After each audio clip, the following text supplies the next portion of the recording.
broader Middle East, North Africa region, and internationally. So anyone who's on the webinar who's interested in a franchise opportunity, you can certainly contact us after the webinar to discuss opportunities.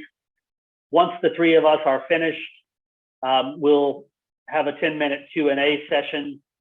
You can type your questions in while we're speaking, and we will answer the questions. I'll read the questions out, and Courtney or Charles will answer the questions, or if it's relevant, relevant to me, I may answer the question. But please do feel free to type your questions as the webinar is proceeding, and note that we will answer the questions not after each speaker, but at the end of the webinar.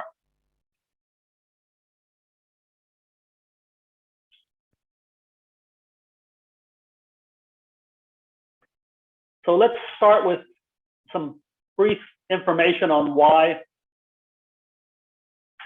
leading brands such as Recipe and Miner franchise internationally. They know that international markets offer lucrative opportunities for franchise brands with proven systems. They understand that successful international expansion increases cash flow through development fees, royalties, other income, supply, logistics, and services. And they understand that successful international expansion enhances the franchise, their brand's equity, and the value of their company as a whole. And leading brands or companies like Miner and Recipe put first things first. They have profitable businesses. Their businesses are competitive, and they're 100% committed to the development of their businesses or their brands internationally. And these are the three foundational components of being ready to expand internationally. The other thing I would say is that Courtney and Charles get what international expansion is all about. They understand that the rules of international franchising and the game is different than domestic franchising in terms of the dealing with different races and languages and religions, cultures, beliefs, et cetera. They understand that while in their home markets, franchisees may be relatively small mom and pop single unit investors and operators, international franchise partners can be large conglomerates who in some cases could be as big or bigger than they are. They know that they need to employ people with different capabilities and different skill sets than those that run their local business. Courtney and Charles are examples of people that have those unique skill sets. And they understand that managing an international franchise network, you have to be constantly prepared to listen, learn, and adapt to circumstances and changes. So another characteristic of these leaders is that they understand that international expansion is a growth strategy or brand equity development strategy, and it's not really something you do just to raise cash, or in case of some people, they may do it for survival. Effectively, you need to be looking at international expansion as a way to increase your footprint and your economies of scale and diversify your risk. Miner Group and Recipe Unlimited would have considered these 10 essentials when planning and embarking on their international development. They would have considered the need for capable and experienced management team to make sure that their products and services have a broad appeal, to make sure that the overall competitiveness of their brands is substantial, that they have financial track records, reasonable break-evens, that the concepts are easy to transfer and replicate, that their standards can be delivered consistently across international markets, that they have a good public image, adequate systems, tools, and processes, and a more than adequate training program to deliver training to international franchisees.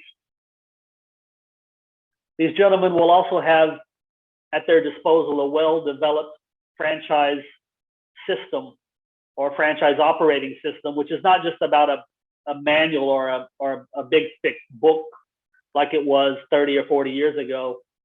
When I first got involved in the international franchising, but but an operating platform which deals with leadership and strategic planning, and the systems, tools, and processes are the manuals.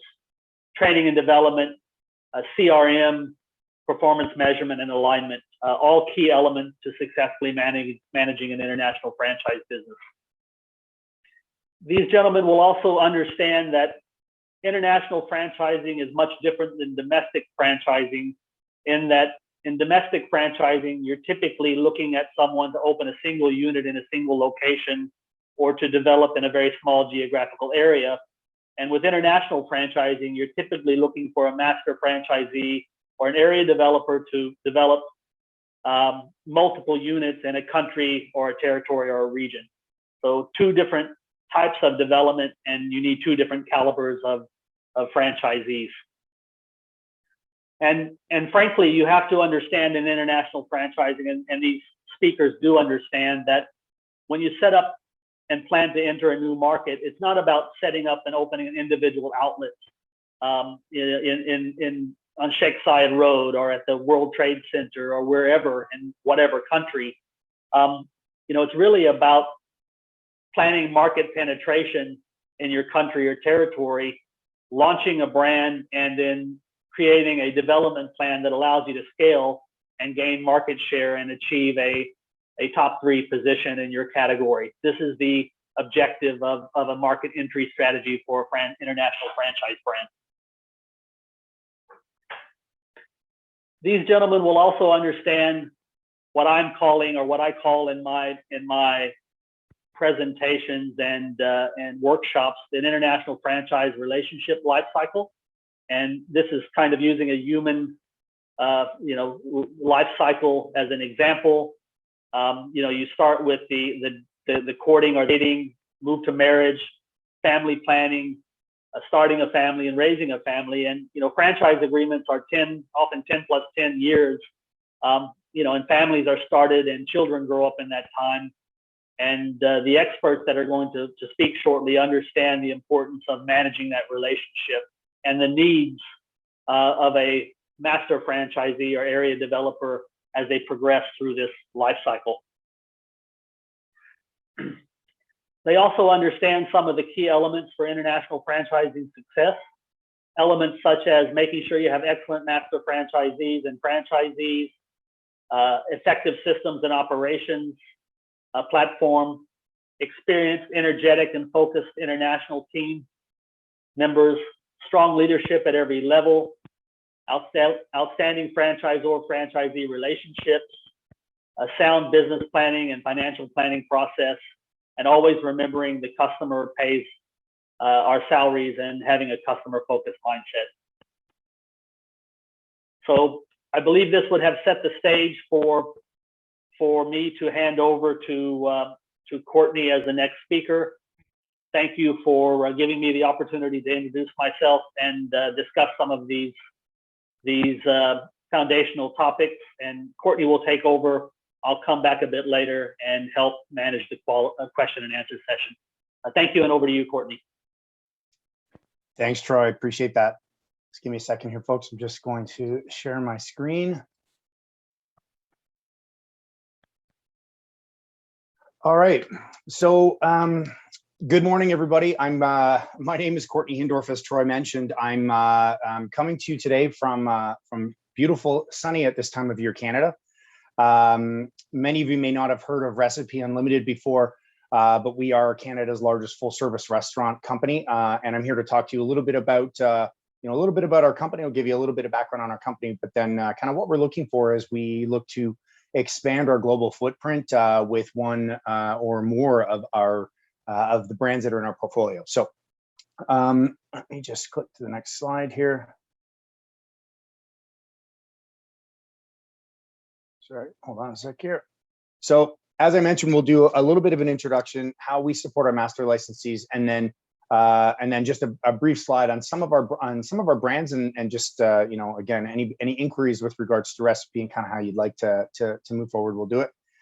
So this is a little bit of a slide that kind of sums up a little bit about Recipe. And Troy discussed something earlier that I thought was really interesting, right? The notion of growth not to not to fix a financial issue or to fix anything, but really to grow and expand the global footprint and do right by the brands. Recipe Unlimited is a publicly traded company here in Canada, and we have an exceptionally strong balance sheet. Even through COVID, we were still able to manage our finances extremely well with, as many of you know, some major closures and limitations and restrictions on the dining rooms. So very, very solid financial organization. So you should have some confidence that this isn't designed to fix anything. So these numbers right here are pre-COVID. Obviously, we're hoping in the months to come we're gonna get back to where we once were.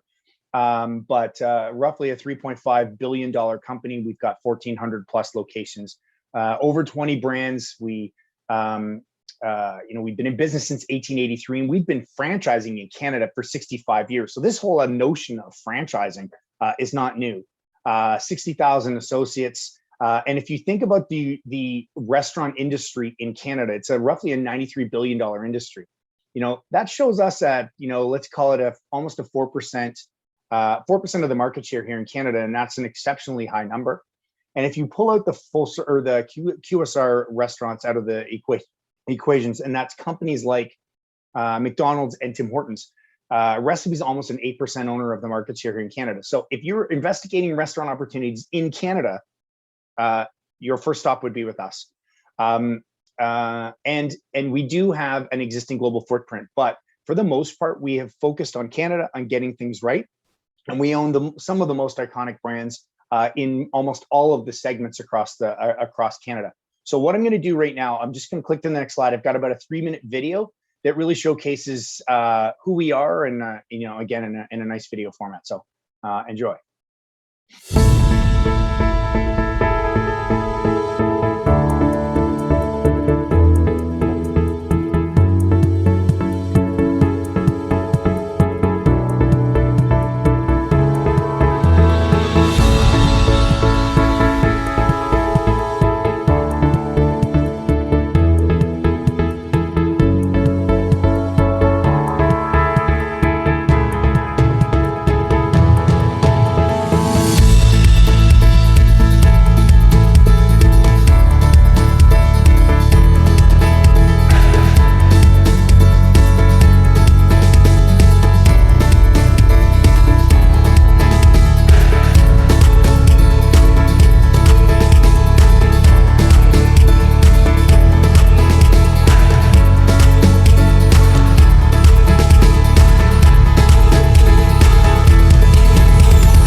All right.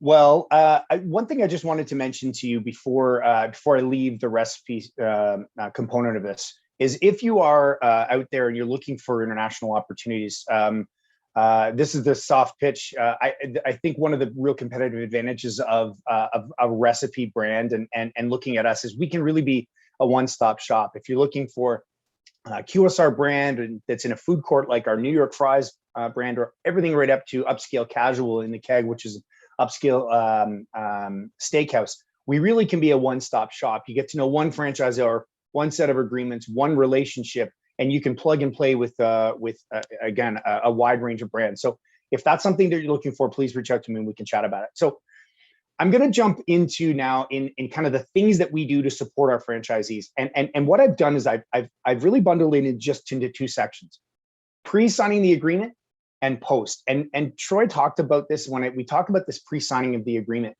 Troy talked about this in the original in his preamble about it not just being about money. You know, I hear the term, you know, people have a check and a pulse, and you take and you take their money and you run.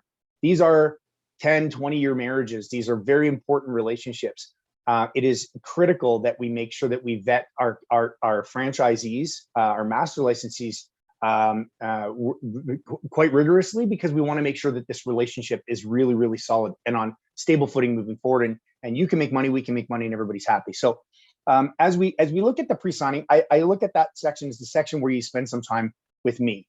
So, you know, our franchisee success factors, this isn't rocket science, right? So there's nothing that you're going to see on this screen that really jumps off the page and says, oh, wow, they do something so different.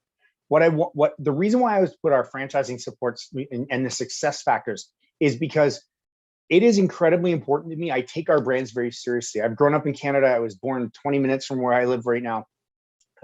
These brands mean something to Canadians, and I feel quite lucky to be the steward of some of these brands as we look to grow internationally. So it's incredibly important to me that we find people wherever they are, whether they're domestically as well as internationally, that are good stewards of our brand. So do they have passion for the restaurant industry? Are they passionate for their guests? And can they build a strong business, and they connect with their communities? You know, we've had, you know, there's all sorts of stories out there about missteps that can happen as it relates to international franchising. And that's people that weren't committed, maybe didn't live in the market, and weren't able to really resonate and create meaningful experiences, meaningful relationships with their local community. And as a result, the brand doesn't succeed. We want to make sure that we avoid that. We're going to be very, very, very critical is probably a too harsh a word, but we're going to be really, really, we're going to focus on the skill set of our master licensees and make sure that their plan is in place that makes a great deal of sense for them and for us. So again, this piece is really me, and that's the getting to know you phase. As we look at this next one, this is really our ownership process. This is the process. Again, there's no rocket science really here, but starts with an initial inquiry where you're going to speak with me. Immediately, we're going to jump into what we like to talk to as kind of our virtual meeting, and a time where I can really get to know kind of a little bit more about what makes you tick, about what you're looking for, and see if we can find an alignment between one of our brands and what you're looking for to develop. And make sure, quite frankly, that the brand or that the market that you're calling us from is one that we think our brand will resonate in, because we want to make sure, again, that our brands are in capable hands and that you're going to make a lot of money. The next step is really when we jump into some of the due diligence phase. And at the due diligence phase, it's either reviewing financial statements that we send you on our locations, getting to know our existing franchisees. It's critically important that you speak to people other than me. You know, I'm paid to be positive. My job is in sales. I'm paid to be the one that talks about the future, and the future is always blue. The blue sky is always in the future for me as the sales guy. You want to make sure you understand the good, the bad, and the ugly as you look at this. So you go into a relationship with us with your eyes wide open. The next piece is really a discovery, and that's when we get hands-on, and that's when you come and spend some time here with us. You get on a plane, you come here, you get to know the brand, you touch and feel it. Many of you may not have had exposure to some of the brands that we're talking to, so I want to make sure that you understand what they look like. Introduce you to the brand, I'll buy you lots of food. We can break bread together and get to know each other a little better, but also get to know the restaurant, get to know the layout, get to know the people that are in it, to make sure that this is in line with your objectives. And then finally, we bring you, again, create a business plan, make sure that the business plan includes financial projections, marketing support, and operations support, and an entire plan. You know, some of the plans that I've seen most recently have literally their first 5 stores mapped out on where they want to go, who the landlord is, and what it looks like. That's what a robust plan looks like, and that's how we know that you know what you're getting yourself into. So get that business plan together, put you in front of our team, both the brand team as well as our executive team at Recipe, to make sure that everybody's aligned, that this is the right component. So The reason why I took a little bit of time on this section is I want you to know that if you reach out to me, this isn't just about me. You know, I'm in this for the long haul. I'm in this to make sure that you're successful for the long haul. This isn't about just cashing a check and moving on. This is about us making sure that we take a lot of time, a detailed. You can ask Troy. I'm working with a client of his, and we've been at it for months, and we just want to make sure that this is right for them and right for us. So again, just making sure that you understand that at this point, that this isn't just about us cashing your check. It's about making sure that you can be successful. So now let's assume that we've signed an agreement. Now's when the real work starts, right? We've gone through and we've vetted, make sure that the courting time. You know, if you look at Troy's example earlier, the courting or the dating section, we've worked that out. Now we've got an agreement, and how can we support our master licensees? What do we do? So, first of all, real estate and market planning. It is incredibly important, especially in restaurants, incredibly important that you find the right dirt. It's if you are a half a block off the main intersection, it can be a disaster for your business. So we want to make sure that you can leverage our in-house real estate and market planning team to make sure that you are identifying the right locations, whether it be a shopping mall, a retail node, a particular strip, a high street, anything that you're looking for. We want to make sure that, number one, we've identified that as an area of interest, and the right people are frequenting that to make sure that you can be as successful as possible. And we have an in-house team that can help you do that.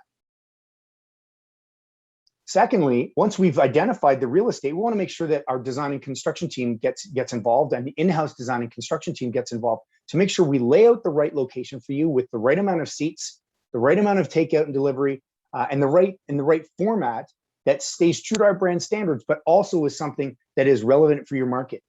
COVID has taught us anything. It's about the changing consumer insights and changing consumer needs around off-premise. So many of our newest designs and things that we're building now here in Canada include a much more robust off-premise or takeout area, so that we can make sure that we service that channel, which we've seen massive growth in, which we expect is going to stay as we move into the kind of the post-COVID world.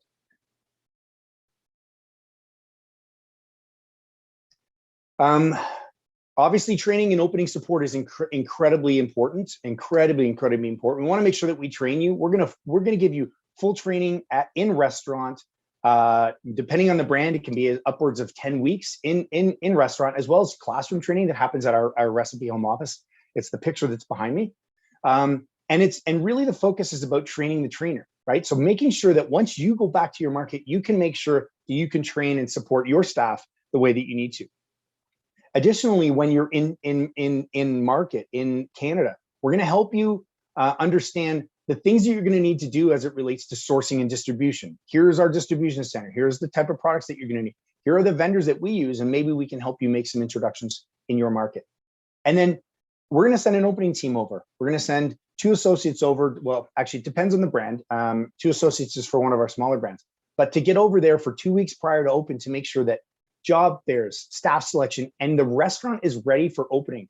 It's critically important that things are running properly, because if you've done your research, we've done a research together, and you've identified the right piece of real estate, you're going to have a lot of buzz and have a lot of people asking questions, and you're going to, generally speaking, be ready to go on that first day. So you want to make sure that the restaurant is ready to go, your people are trained, and again, you're ready to serve your guests and astound your guests. Ongoing operational support. We have what's called we have what are called scorecards. We're going to help you on a very regular basis monitor and track how you're doing, because the most important guest that you have is the guest that you already have. Bringing them back is cheaper than having to go out and spend marketing to get a new one. So we're going to be in market twice a year. You're going to have regular checkups with our team, and you have full access to our team in Canada to help support the initiatives that are happening in your market. Again, it's critically important that we treat and we manage the staff that you have, or the guests that you have, like gold, and make sure that they want to come back time and time again. And finally, what I want to talk about is ongoing marketing support. So again, can't stress enough. We've been in Canada for, we've been franchising Canada for over 65 years. Many of our brands have over 40 years worth of experience in Canada. That means there's a massive archive of cool, trendy, neat, edgy marketing initiatives that you can just plug into. So this isn't about going to your market and being stuck saying, well, how do I do this? This is about plugging into a mothership that is, again, $3.5 billion with some of the largest relationships with companies like Disney, Google, Facebook. These are companies that are in our office on a regular basis, working on ways that we can help promote businesses here in Canada. We want to allow you to leverage the same kind of things. You know, the one the ad there that's on the right hand side is one of my favorites from one of our smaller brands called New York Fries. New York Fries is a fry concept that typically works in food courts, and it's real French fries, real potatoes that are fresh cut and fried right there in under a minute for every guest. So it's a fantastic product, but it's a relatively small brand, right? With a relatively small marketing budget. So they, generally speaking, have to punch above their weight. So cheeky advertising like this, and if you can't read it, it says, you know, real fries in a fake world. They've done a really good job at creating a bit of a twist on something that you would like. And finally, before I leave the slide, I got this audio clip yesterday from a Harvey's franchisee, which is our burger chain in a small market in Northern Ontario, which is the province that I live in here in Canada. And this was something that our marketing team supported him with. Didn't take them any time to pull together a very cost-effective, affordable way for him to get some local advertising out in his market. So, and this went on radio over the weekend, just this weekend. Have you checked out Harvey's and Petawawa's patio this summer? If not, now's the time. Harvey's Petawawa is under new ownership, and with their patio open for dining, enjoy the sunshine and the amazing view because two can dine for only $14.99. Yes, only $14.99. For a limited time, get two flame-grilled 100% Canadian Angus beef burgers the way you like it with your choice of side and pop for only $14.99. Harvey's Petawawa. Harvey's makes your hamburger a beautiful thing. So depending on where you are in the world, I don't know if $14.99 is a good deal, but it's a good deal here in Canada. So, but that was a really cool one that didn't take any time for them to prepare together. And again, he was ecstatic. He got lots of great response from it. And again, it didn't cost him anything to pull together because he leveraged what we already do. So I guess what I want to talk about, just in summary, I'm coming out at the last couple of minutes here, is that trust is the most important component in an international franchising relationship. It is incredibly important to me that I trust the person that I'm gonna grant the rights to in a foreign market. Obviously, we are not going to be there as much as regular as we are normally. So we just want to make sure that these brands are in capable hands. So it's a trust thing. You need to trust the franchisor that you're looking at. I strongly encourage you to take a look at some of the other other franchisors out there. I think you would be very happy with the comparison between Recipe and a brand and other franchisors. And I'd be really happy to chat with you. These are some of the other brands that we have that may have an international footprint. The one right in the middle, New York Fries, is really the forefront of our international growth strategy. So if anybody has had any exposure to that brand or anything like that, please reach out and I'd be happy to chat with you about it. Very profitable, small, tight, kind of low investment, high upside kind of opportunity. So happy to chat with anybody about that. We're aggressively growing that brand across the world. And that's it. There's my contact information. If anybody would like to reach out and speak to me directly, please feel free. And with that, I think I'm all done.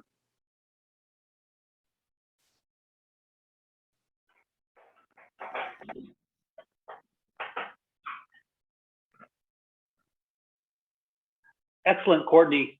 Thank you for that detailed introduction and the very helpful explanation about how Recipe supports its international franchisees, both prior to finalizing agreements and during the market entry process. We're now going to hand it over to Charles Bodenhorst of the Minor Group, and Charles will take this opportunity to introduce the Minor Group and explain how Minor supports their international franchisees. Over to you, Charles. Hi, everyone, and thanks for the opportunity to present. On behalf of Minor International, so topic of today's support system for our international master franchisees. It's quite a broad topic in general. As we know, what works for one brand or market or partner does not always work for the other. Even though our challenges might be similar at times, for example, COVID, which we have all been experiencing, but that differs brand per brand and market. What's happening in Asia or what's happening in Africa, different times, different challenges, different restrictions are happening. So the experience of the franchise partner, to be able to adapt and be flexible to support our franchise partners is pretty crucial in the support system. So I thought I would highlight both. I'll give you a little bit of an introduction on who Minor is and focus on the experience that we have. That'll be on our segments, our presence, and our brands. And then move on to our support structure. So what differentiates us in our support from other franchisors? How do we go about supporting our new international franchisees, supporting our existing franchisees, and then what are the functions of the support teams for international franchisees? All right. So Minor, we operate across 3 segments, hotels, food, and lifestyle. We have 530 plus hotels, 2,300 plus restaurants. We operate in 60 countries, with 50 brands, 85,000 employees, operating across all our partnerships and in our brands. And those are from diverse cultures, 130 nationalities plus. So our segments, what do these brands look like in our segments? So as I said, we have 50 brands in our portfolio. We are both a franchisor and a franchisee. So we are franchisor of our own international brand portfolio, and we are master franchisee of other international brands. So we wear both hats. We own some of those brands where we are franchisor, and other ones we are in management contracts or we are a master franchisee. For example, our own brands in the food segment, it's Pizza Company, Benahane, the Coffee Club, Thai Express, and a couple of few other premium ones which will be coming onto the portfolio later this year or in 2022. And as a franchisee, we with Burger King, Dairy Queen, Sizzler Bonchon, and Swenson's. Some of these brands you might know already. That is on a global view, just to give you a bit of a snapshot how we operate from east to west, all the way from southeast, from Australia, all the way through to Southeast Asia, North and Central Africa, Middle East, Europe, Americas, South and North, into Canada. So we have presence pretty much globally and resources and partnerships across the world. So our franchisee and franchisor portfolio, on the left we are the franchisor on the left, and on the right, we are the master franchisee. There is about a 50-50% split, so we're operating over 1,000 locations on both portfolios. Again, this is where we wear both hats most days. So what differentiates our support from other franchisors? So there's four key elements we believe that support us and differentiate us. So we have quite a diverse structure, where I'd mentioned before we wear both hats. So we're able to relate to our partners and their commitments and their challenges as a master franchisee, as we are one too. And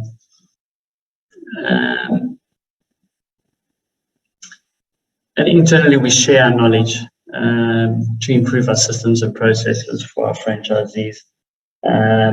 There's obviously learnings on both sides. We like to put those learnings into practice and see if we can make things better for everyone. Multiple segments. So we operate in diverse markets. We operate in multiple markets across a diverse platform. This gives us market insights, resources, and relationships. This allows us to connect our franchise partners globally into a network of business resources that will support them in their markets. We also interdepartmental collaboration, which means although we work across multiple brands, multiple regions. We like to collectively report into one location, so we're able to collect all the information, the learnings, the resources, and share them across the board. This formulates a corporate strategy that benefits all stakeholders. And then obviously we've been around for around about 30 years. So we know what good looks like. Our brands have stood the test of time, and we have experienced teams ranging anywhere from 2 to 35 years. So we have some newer talent that is constantly being onboarded as we grow, and we've got some of the more experienced senior management who has been around for 35 years, who retains that Minor DNA in our business. And overall, this enables us to be quite flexible. We can make decisions pretty quickly, confidently. We're able to react and engage and support our partners. And these are important. All right, so how do we support in becoming a franchisee with Minor? So we firmly believe that the support starts from the beginning of the journey. It continues throughout the term of the partnership. So selecting the right franchise partner is part of the support, as we see it. Choosing the right partner simplifies the process ongoing throughout the term of the partnership. So this starts from the introductions and the alignments between potential partners. This will be with our core values, and our drive culture, and then through the onboarding and development planning. So obviously, when we select a master franchisee,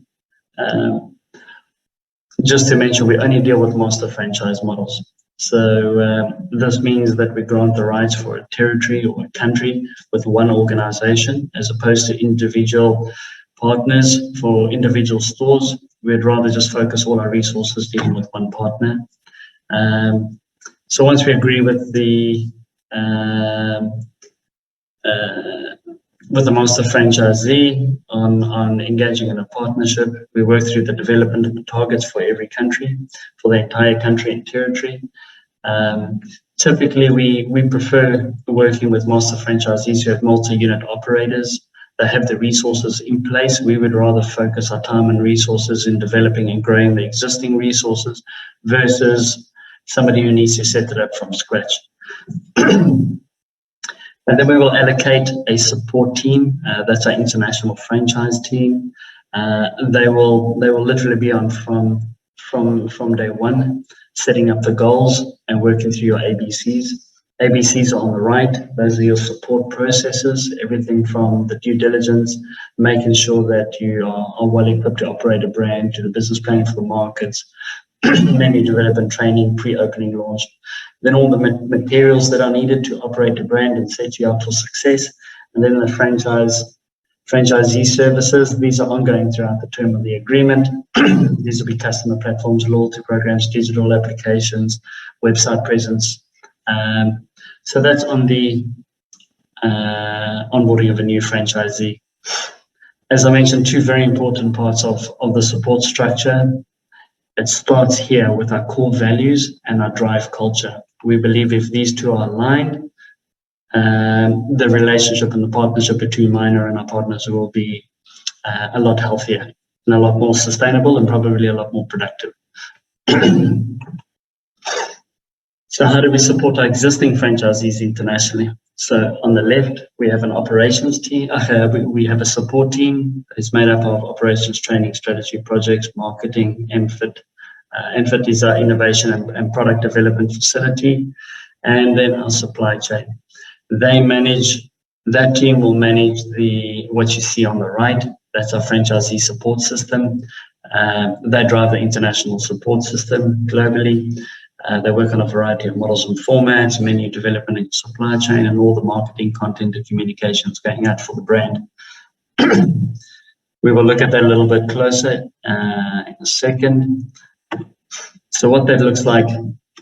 So we have an operations team, just to give you some insight into what each team does. So for the operations team, this is your direct contact for the master franchisee. They'll be onboarded as soon as you sign the agreement. These operators are your direct contact to minor head office, and they network through the support system for you and ensure that the connection and support is managed accordingly. This will also be the person who visits your market regularly. And they engage at an operational level, going through brand standards, products, people, processes, performance management, also supporting on the ground, understanding your business and your market. And then we have training and operational excellence. So these are the ambassadors. I mean, this is the team who takes the brand, the DNA, the knowledge, and they bring it to life within your teams. So they're responsible for updating and training, for the updating of the material and the training material, and supporting the operator of your market in bringing the brand to life. They will also be the team that is with you from pre-opening training, new store launches, especially in the first 3 openings. That's a minor standard that we engage on the first 3 openings, probably a few more, but if the master franchisee is quite experienced, generally only the first 3 are needed. And they will engage regularly throughout the term of the partnership in your markets. Then we have the projects and design team. So this team works at a variety of levels. So whether you have a design team that is in-house or you use external designers, we are able to collaborate with both. Ideally, they will support, coach, guide, and approve all store builds. These guys have a wealth of knowledge. They operate projects globally, so they understand the challenges that you might face in different markets and the different regulations and restrictions. So this design team will work not only on your new store designs and models, they'll also try to find ways to build and develop more affordable and simpler models. They also work with upgrades, renovations, and relocations you might be considering. And they also support and troubleshoot and do the approvals of all brand projects. And then we have the marketing and content. So marketing and content.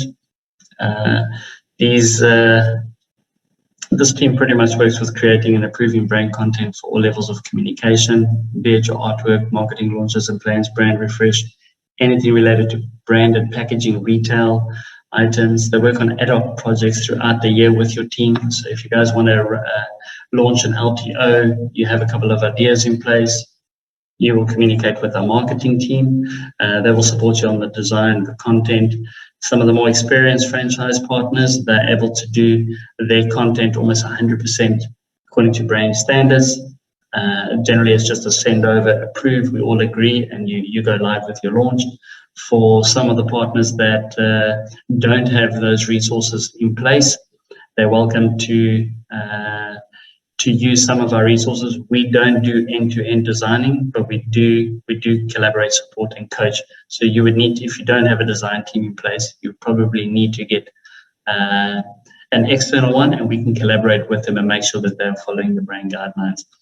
And then with all your communication, your content, your digital presence, social media, in-store, radio, media, any kind of media that you're doing or communications, this team will be the team that is stationed to and focused in supporting you and making sure that's up to standard. So strategy and development team. So this is the technical team. These are the guys that study the markets. So they understand what's happening in the markets, the demographics, the challenges, macro, micro environments, your competitors analysis. So they look at data, they analyze it, they collect it, they forecast trends and potential changes in the markets. They like to keep track of your competitors, the activities, the price positions, the promotional activities. So they assess operator feedback as well when operators going to market, and they collectively put that all together with all the data.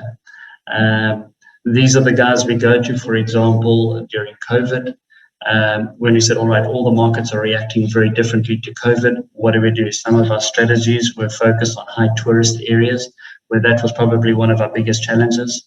We have 60 or 70% of our portfolio focused on tourism and Western visitors in Asian and Middle Eastern markets. Problem now is there's restriction on travels. So strategy team had to look at what the local presence was, what the local cuisines were, how do we drive the brands in those markets now, not to survive on tourism, but now to survive on domestic clientele.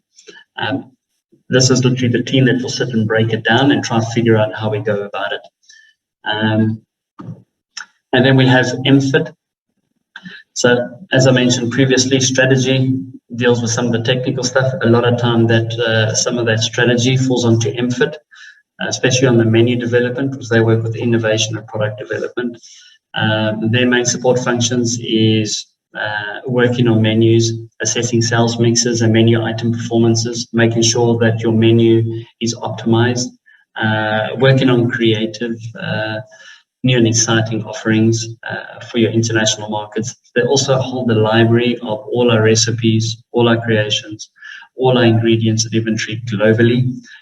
So they collaborate with international suppliers and NPD chefs, the likes of Kerry and Nestle. So we take a lot of that inventory and we put some pressure on our suppliers and we say, you need to come up with recipes that we can use those in. We then take those recipes and we customize them to be more brand relative.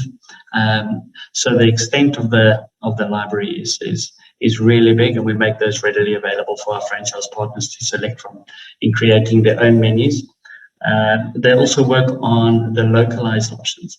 So they do testing labs where if select markets say that they have a specific cuisine that they would like to put on the menu, we are totally open and flexible. We want to have a local appeal. So what we will do is we will get MFIT to work through the project with you on your local items and see how we can localize some of the menu offerings. So there's a lot of support from the innovation and product development side. And then lastly, we have supply chain. These suppliers that work with inventory, they work with suppliers, inventory and quality assurance. So right from the beginning of the partnership, our team will go into your market, get to know if we don't already know the suppliers, we'll get to know the inventory, the quality assurance. Obviously, we need to develop an approved supplier database for your market to do a quality assurance on all the inventory of the brands, supporting and making sure that your logistics and for domestic and international, whether that's going to be imports or domestically sourced, is all set up for you. They also manage a lot of the relationships with our international accounts. So a lot of the homework's done, and they negotiate a lot of corporate pricing. So Minor, as I said, we work across multiple segments. We use all of those brands and all of our presence to have probably one of the best corporate accounts in the world. Those prices we try and fix and regulate as best possible for our partners in international markets. And that's it. I hope you enjoyed it, and I hope that gave you some insights into the support that we give our partners in international markets.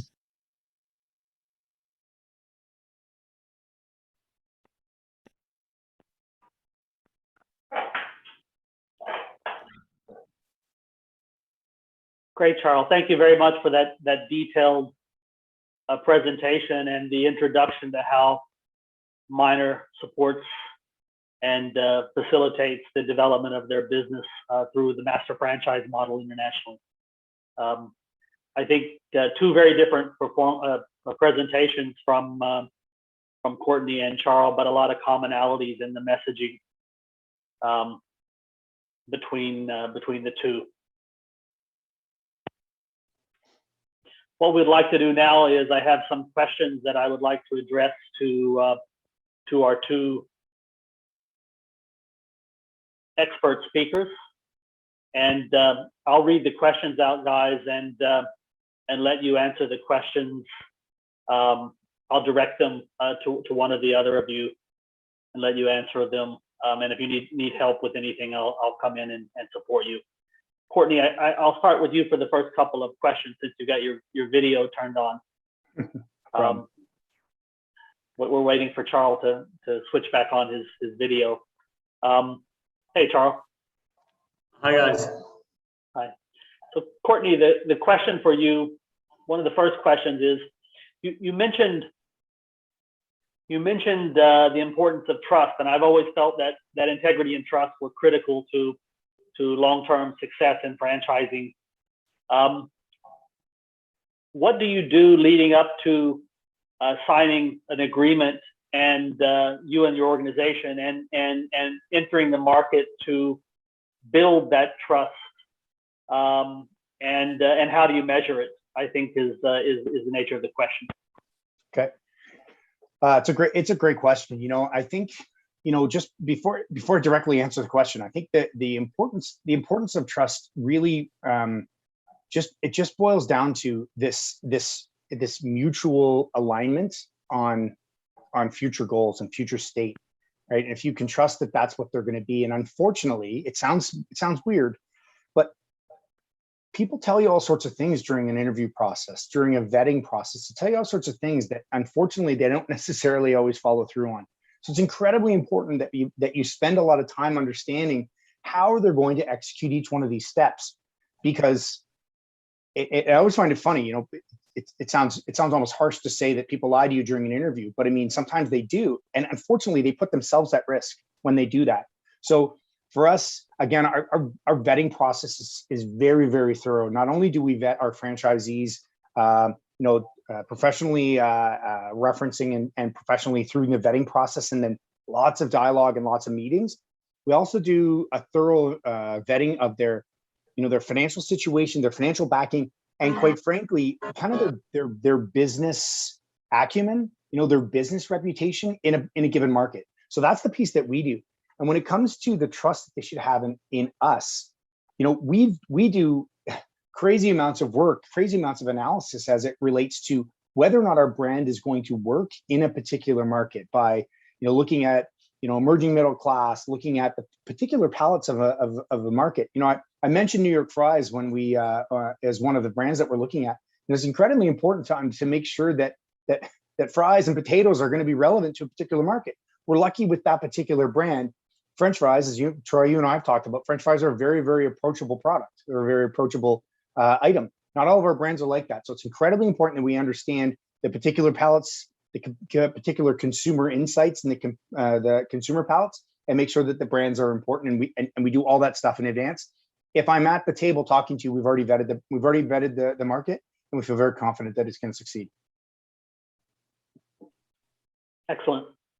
I'll direct one more. I think it's inevitable in this day and age, in the time we're living in right now, that you are going to get COVID-related questions.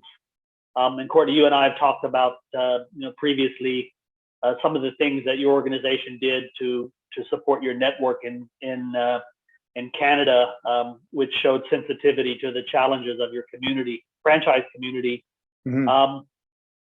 Maybe you can just explain briefly, if you don't mind, how Recipe demonstrated leadership and support to the franchisees during the height of the crisis. No problem, Troy. I appreciate this question, because this is one of the things, you know, I've been with Recipe and, you know, we had a name change, formerly Cara, for 13 years. I've been in restaurant development for 11 of it. How we responded to COVID is one of the things that I'm most proud of being a part of the leadership team as a result of. As everybody knows, anybody that has lived through this pandemic, and we all have, going into it, there was so much uncertainty. Nobody knew what was going to happen. Restaurants and dining rooms were being closed. Top line sales were being massively impacted as a result of all these closures. People were asked to stay home, and full cities were locked down. So we have this entire network, and again, here in Canada, 1,400 locations that. Early on, there hadn't been any subsidy that was announced from our government as it relates to wages. There wasn't any real announcements from our government as it relates to rent.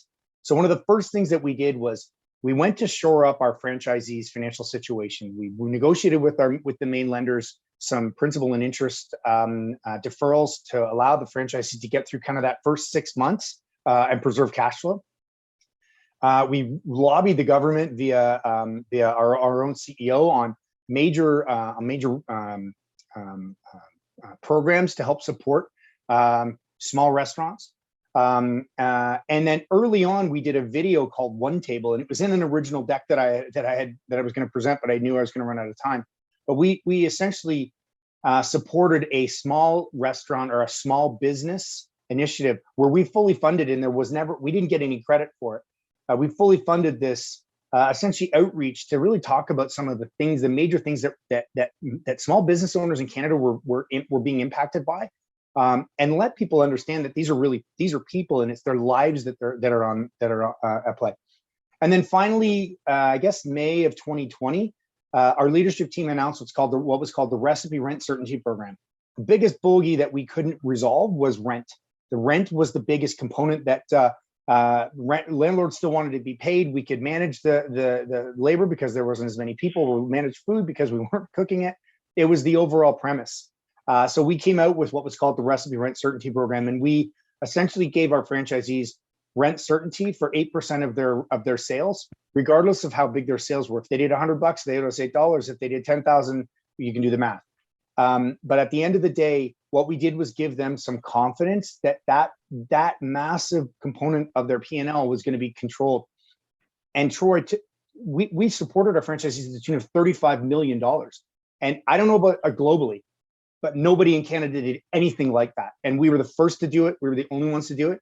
And quite frankly, most of our franchisees are going to come out at the end of this pandemic unscathed as a result. So, talk about trust and talk about, the doing the right thing. Part of our values at Recipe are one of the core values is do the right thing. And I was, again, as I said, very, very, very, very proud to be a part of the team that made that decision. One franchisee that I spoke to when we announced this said that, and this was in May, pandemic obviously started in mid-March. Well, that didn't start for us, but it started in mid-March. He said it was the first night that he got a full night's sleep since the pandemic had started. And that just says it all, right? So anyways, good question, Troy, thanks. Excellent. I think we may have lost Charles. He sent me a WhatsApp saying he's not with us right now. Do you mind if I ask you a couple more questions, Courtney? No problem. Yeah. He'll owe you a cup of coffee or tea after this. You got it. Or something stronger. You've heard about, and I'm sure most of our webinar participants know this reference to the 80-20 rule. Keep 80% the same and adjust 20%. And I've heard this across franchise expos and seminars over the years, and I have my own views of it. But I want to ask you, what do you think about that as a strategy, and in terms of your different brands and your international expansion, what are your views on localization and adaptability as you look at each market? Yeah, that's a great question, and Troy, why don't I,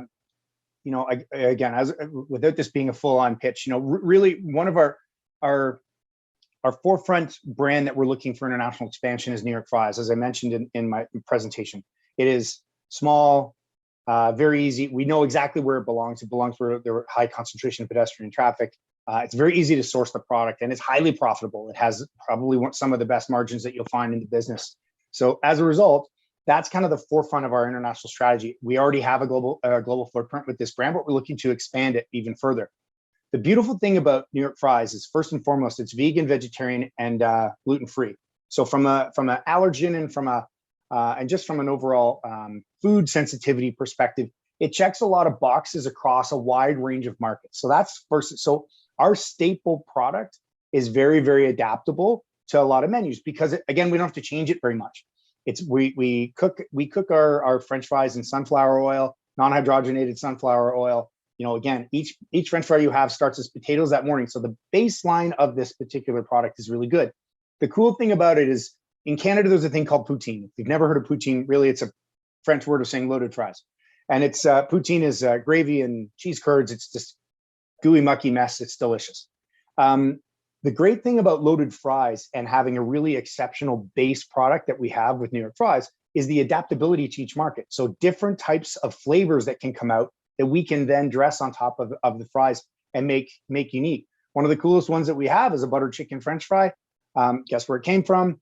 It's one of those things that come out as a result of some of the unique palettes that we find across the country. Charles mentioned a lot about menu innovation, and again, it's a slide I took out of my preliminary deck. We've got a full-on culinary center, kind of just behind me in this picture, around the corner there, that has state-of-the-art menu innovation center. And that's where we come up with all of this stuff. And we're going to work with all of our partners on making sure that a unique palate, a unique taste can be translated into this very, very easily and affordably. A lot of the major franchisors do it.